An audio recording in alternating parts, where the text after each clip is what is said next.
Hi everyone, Brandon here with The Periphery. It's been a great week with the channel. I'm going to highlight 3 things that happened this week. The first being a video that I hope you all had a chance to watch, featuring a very special young lady, and a fundraiser that we raised a little money for her with. Secondly, my series Homeless was selected for a film festival, and I submitted the pilot episode of that series to that festival, MN Webfest 2023. And then lastly, I visited a special older couple whose photo I shared in the community section of the channel, but also shared in this video because it actually relates to everything this channel stands for, which are these wholesome stories. And so we'll start off with Brianna. To be 17, to reach out to a 40-year-old guy and say, hey, 40-plus-year-old guy, I like what you're doing, I'd like to help. There's a story of Steve Jobs doing that actually when he was just 12 with Hewlett-Packard back in the day in the Bay Area, and then he ended up getting a job with them as a 12-year-old, which is, a sign of the times. But Brianna reached out to me. Now, she wasn't looking for a job; she was looking to just help and volunteer. But she also wasn't getting a job at Hewlett-Packard. She was going to homeless camps. And then on one of them, I drove her around, and she just shared her whole story. And by the way, she did so while she was pregnant. And so with that, put the video out, and then attached a fundraiser to it. This isn't peanuts to someone who's got diapers to buy and, baby food to get.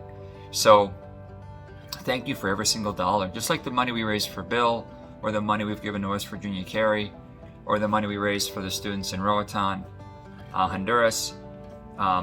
These dollar amounts aren't life-changing, but they're day-changing, right? And what does last, even if the money does run out fairly quickly sometimes, is the feeling that they have that strangers would think to give to them, and that this guy and this YouTube channel would create a video about them. So she was touched by the whole thing. I'll do a follow-up with her at some point. Don't worry about that. She was actually already asked to speak to a high school about her story, which is remarkable, not because she was a runaway youth that ended up on the street. That's unfortunately not uncommon, but what was special was just she recognized within months that this was not what she wanted to do, got out of it, got off of the drugs, and want to live her life as an adult, and before she's even a legal adult, and now wanting to create a better life for her son, Pierre. Speaking of people on the street, of course, the series Homeless, 7 episodes of the 8-episode series. I'm working on episode 8 right now. In the meantime, I also was preparing an episode for this film fest. So I was selected, the series was selected for Minnesota Web Fest in Duluth, Minnesota this upcoming early October. So I'll be going up there around the 2nd of October for a few days, representing the film and the stories that are featured in it. Maybe talking about the issue of people living on the street.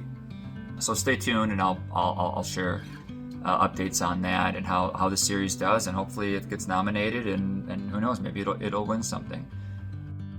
And that's up in Duluth, and that's interesting because I've been looking for an excuse to make a return trip up there. I was just up to Duluth 2 weekends ago. I went camping with a friend, and we stayed the first night with this older couple who we met last year when we were camping up there. This is on the Wisconsin side of Lake Superior. And we saw this house that was very different than Bill Jones's, Arkansas Bill's house, but similar in how it got you to turn your head. It had that individual decorative nature to it. And so my friends who I was camping with last fall said, hey, why don't we just pull in there and say hi, Brandon? This is like Arkansas Bill again, but in Wisconsin. And a lot more like floral and pretty than Bill's more gritty country style, perhaps. So we pull in, and sure enough, out comes this older couple. They are as friendly as can be. So they let us inside, and once we were inside, we quickly saw that the inside was a lot like the outside, where the art was everywhere. We're talking art on the ceiling, art, like the ceiling panels were art, the wall was caked with art, the lampshade was art. You know, there's like things hanging But there's a bunch of dream catchers in one room. It wasn't like dingy. It was very clean, but it had that kind of cabin feel. And this was Eldora and Joe. Eldora and Joe. Outside, the backyard was more of the same, more sculpture. There was like this playhouse that the grandkids used to play in. When she was young, she'd play in it, and it all looked over the river, that Brule River, and then you could see it next to Lake Superior, where the river flowed into the huge Lake Superior. So they got a view of both the river and the lake and the sunsets that you see over it. And she has since sent me many sunsets. This was last fall when we first met them. We stayed in touch. She said, come back, come visit again. They're very polite. And this past 2 weekends ago, we had the chance to do that. So we spent one night there, and this time we got to know them. And I wondered, should I bring my camera? Should I interview them? And I wasn't moved to. I thought, let's just talk to them. Let's just get comfortable with them. I mentioned the idea of doing a story because they're so artistic, and then there was even more to their story than that. I mean, they're not just artists. They're also country living. They were off the grid for a number of years. They were featured in this old bank commercial as like a frontier couple. And to see footage of them from the 70s or 80s compared to how they are now. He's a Vietnam vet, and he's done a lot of art around that. They're strong Christians, and so he's done a lot of artwork based off of the Bible. There's a lot there. The love story, the artists, the country living. And I will return. I will return for a story. I've talked to them about it. Any questions you might have about them, please let me know.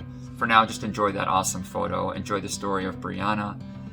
And look for episode 8 of Homeless, which begins to resolve, begins the resolution of the story at that particular encampment. Thanks so much. We'll see you soon. Bye.